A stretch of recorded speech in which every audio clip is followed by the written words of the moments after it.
Welcome. Today, we are diving into a skill set that absolutely everyone uses every single day, whether they realize it or not. We're talking about bargaining.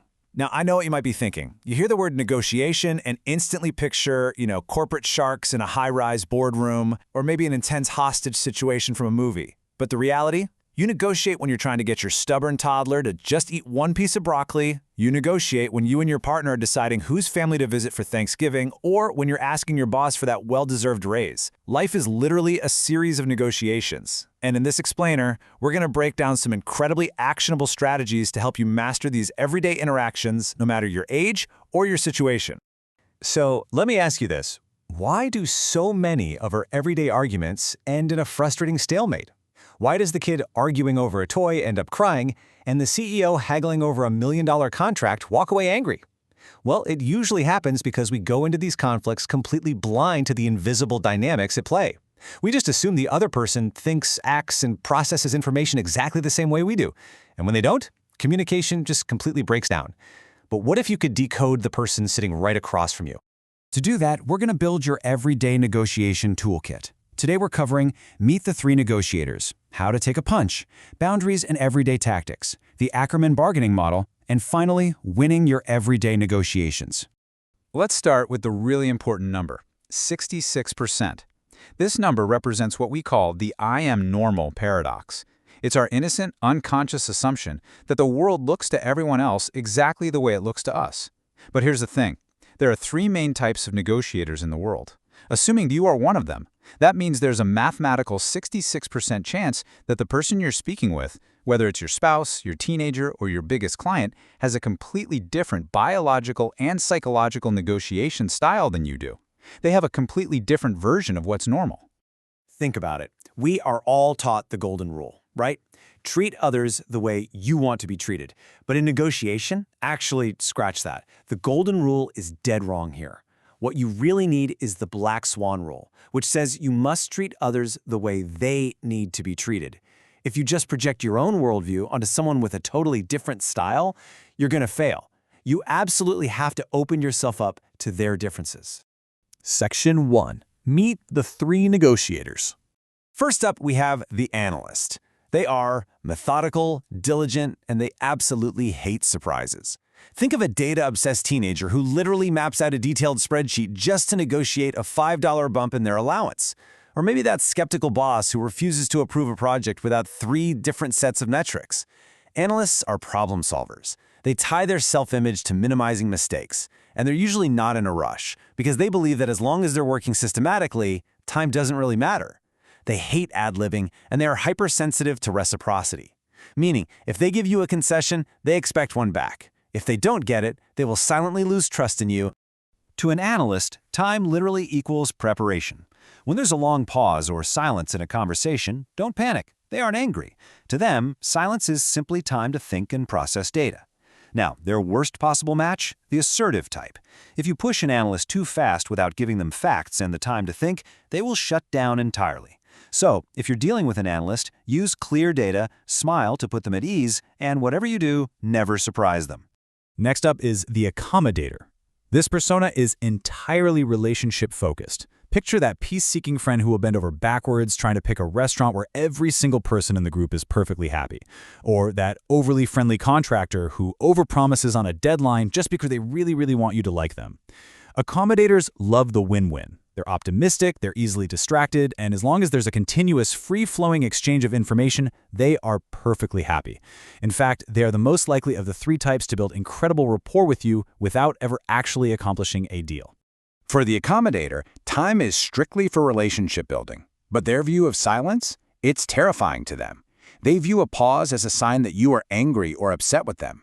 Interestingly enough, their worst match is actually another accommodator. Put 2 of them in a room together and they will chat for hours, avoid all potential conflict, and get absolutely nothing done. If you're dealing with an accommodator, be super friendly, but make sure you use questions focused on implementation. You have to actively translate all their endless talk into actual action. And our third avatar is the assertive. This is the direct, candid powerhouse who loves winning above all else. Picture a fiery sibling demanding to win an argument right this very second, or that aggressive client who just completely dominates the conversation. Assertive types focus on goals over people. Getting the solution perfect, not nearly as important to them as just getting it done. But here is the most absolutely crucial thing to remember. The assertive negotiator desperately wants to be heard. They literally do not have the psychological ability to listen to your side of the story until they are 100% convinced that you have heard theirs. To the assertive, time is money. Every wasted minute is a wasted dollar. And silence? It isn't for thinking or worrying. It's just an opportunity for them to speak more. Their worst match is the slow, methodical analyst we talked about earlier. When dealing with an assertive, you absolutely have to focus on what they are saying first. Use summaries. Let them know you hear them. Because once they feel heard, then, and only then, will they collaborate with you. Okay, Section 2. How to take a punch. Let's talk about some emotional martial arts. There's this great old Danish folk saying, "You bake with the flour you have." When a negotiation gets tough, your first instinct might be to act aggressively and just punch back. But listen, if you are naturally an accommodator or an analyst, faking aggression completely backfires. You can't be what you're not.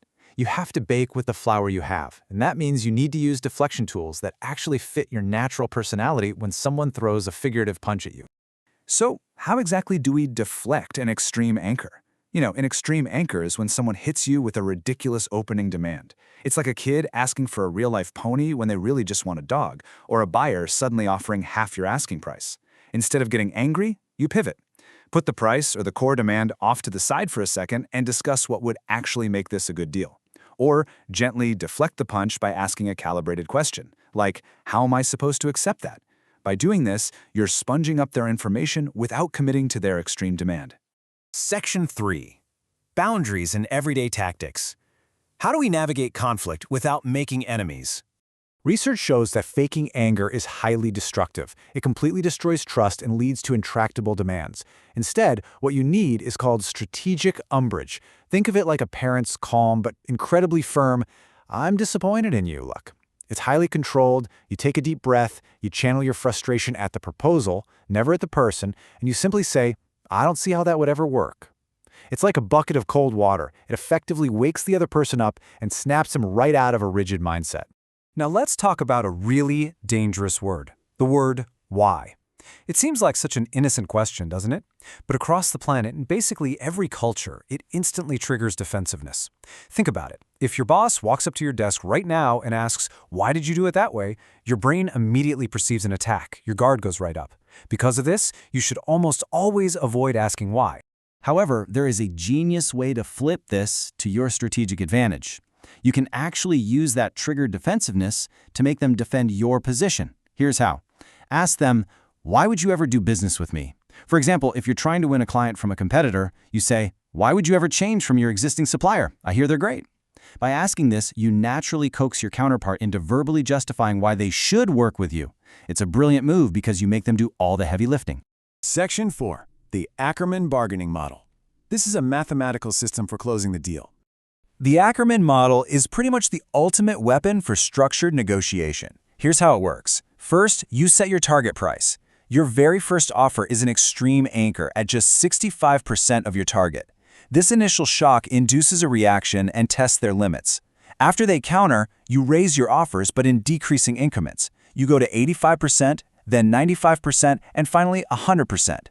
Psychologically, these shrinking concessions convince your counterpart that they are successfully squeezing every last drop out of you. It actually juices their self-esteem. It makes them feel like a master negotiator. And at the very end, you throw in a non-monetary item just to prove you are completely, undeniably tapped out. Oh, and one pro tip for when you hit that final 100% mark, do not use a round number. If your bottom line is around $15, use a precise odd number, like exactly $14.50. It gives your offer undeniable credibility. Think about it. A round number sounds like you're just guessing. But an odd number? That sounds like a scientifically calculated, completely unmovable bottom line. Section 5. Winning your everyday negotiations. Let's solidify your new superpower. Let's wrap up with the key actionable lessons to take away from this explainer. First, always identify their style. Are they an analyst needing data, an accommodator seeking connection, or an assertive demanding to be heard?